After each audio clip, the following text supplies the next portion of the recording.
Greetings and salutations. Here's one for you. Do you remember dial up internet? For people who have never ever had to endure this kind of nightmare, basically, for people who have lived as long as I have, or older, it is kind of our equivalent of when I was your age, I walked to school 6 miles in the snow.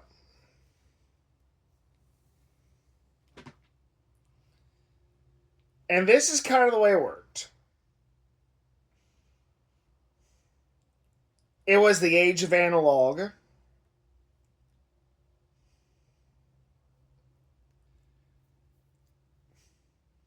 And if you've never seen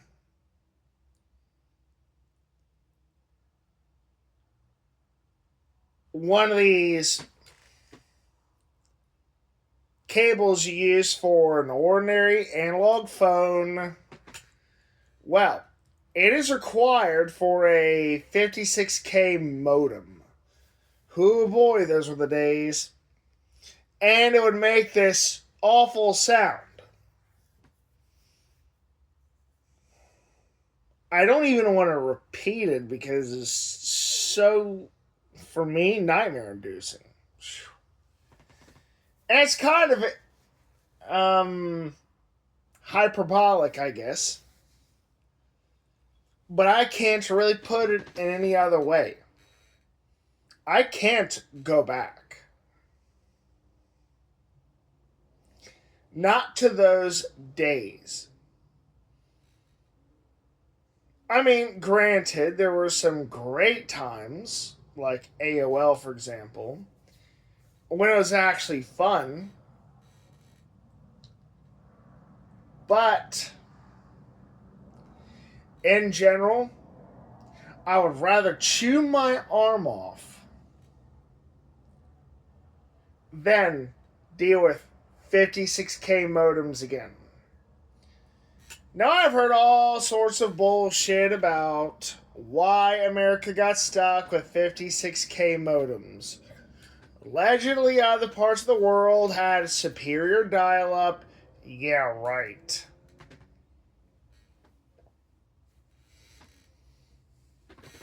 But my family were not among them.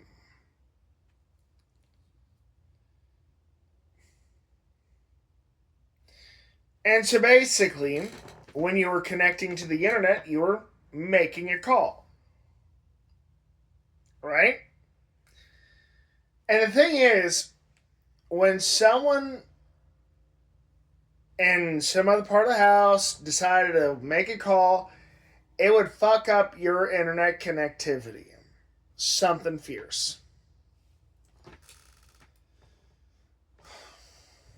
King of all buttocks will tell you, he was born millions of years ago, so old that he knew Moses in the third grade.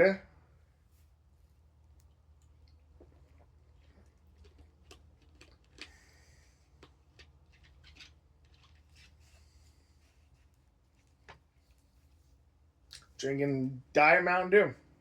Hooray. So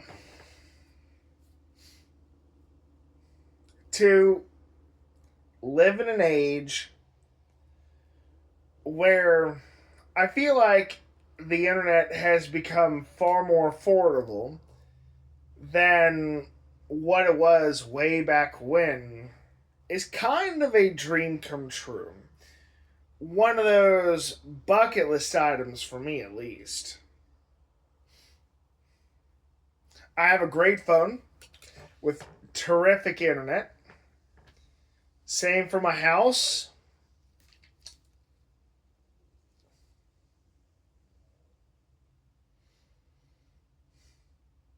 I think that if I had to choose between dealing with dial up modems or watching TV only through the antenna, I take the TV with the antenna any day of the week over dial-up modems.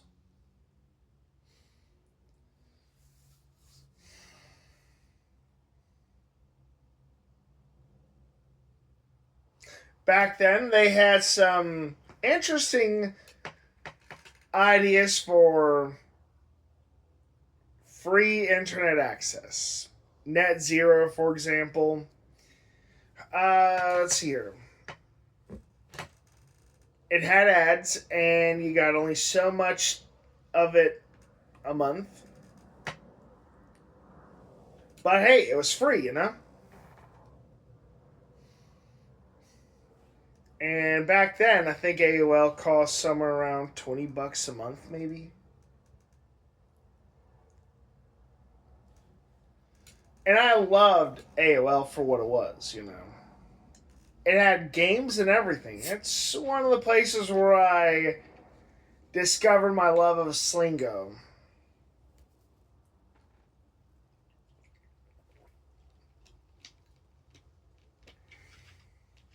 Back before they put it on the internet, on websites.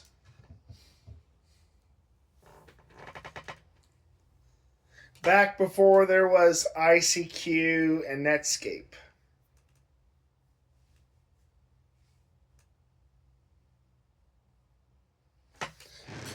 I remember Netscape, and I think I ran into it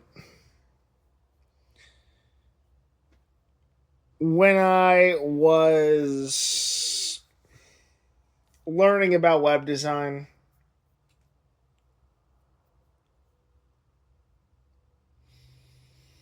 And honestly, I love the aesthetics of Netscape. I still do.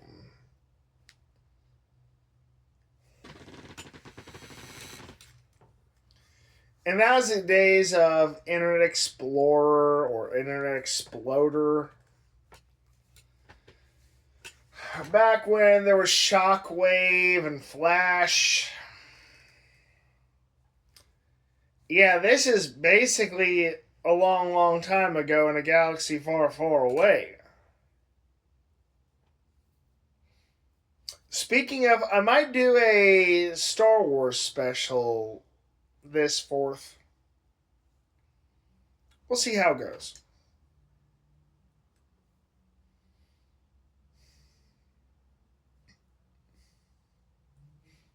And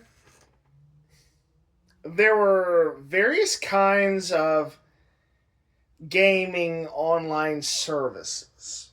Like, I think X Band was one of them, and I never really did get into it, even though I tried. Sega had them, Nintendo had them. I think in Nintendo's case, it was only with their Famicom stuff, not the Nintendo stuff. And you can download those old Famicom online games. I think there's even one for Legend of Zelda. And apparently, the way it worked was you got a piece of it.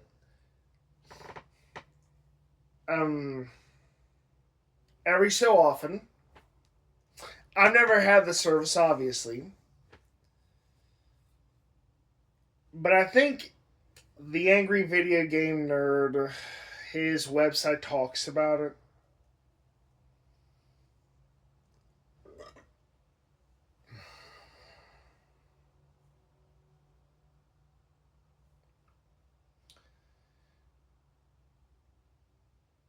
Back in those days, there was online gaming through the Dreamcast, which I did get to try that.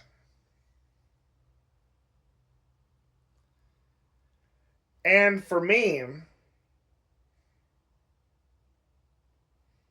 I gotta be honest, that was one of the few times that dial up internet was not so bad. I have no idea how Sega pulled that off, making dial up gaming tolerable on the Dreamcast, but my word, was it incredible.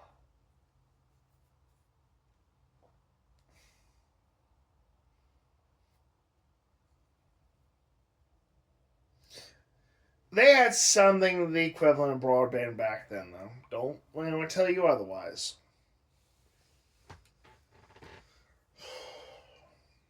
If you're going to college or you're rich or you're working for maybe a tech company, you got access to broadband more than likely or something the equivalent thereof.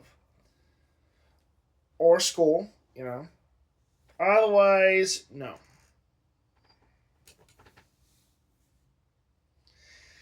It brings me to my days in high school when we found out how to get into the hardware for the laptops.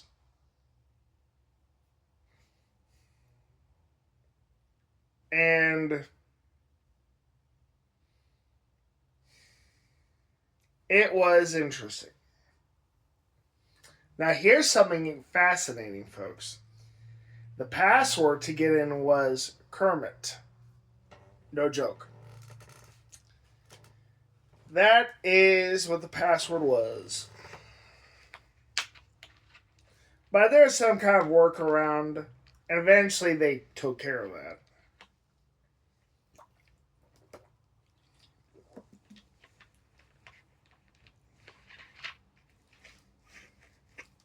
I love these videos. Messages, uploads, whatever. Just reminiscing when feeling old isn't so bad, you know? Now, I sincerely hope some of you who hate me might actually have a bit of positive fun with this, but probably you won't.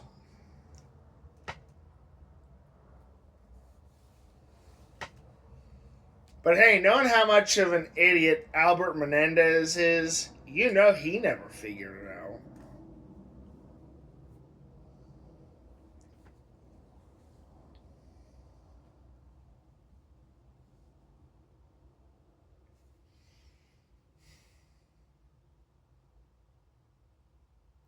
That knuckle dragging douchebag.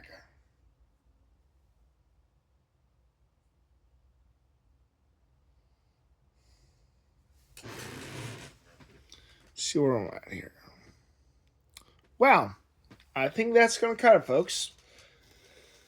It's a good time to say thank you for listening to me drone on. Please like, subscribe, share, the notification bell. Comments always get approved, especially fair ones. Nasty comments intended to attack me, get you banned. Bye.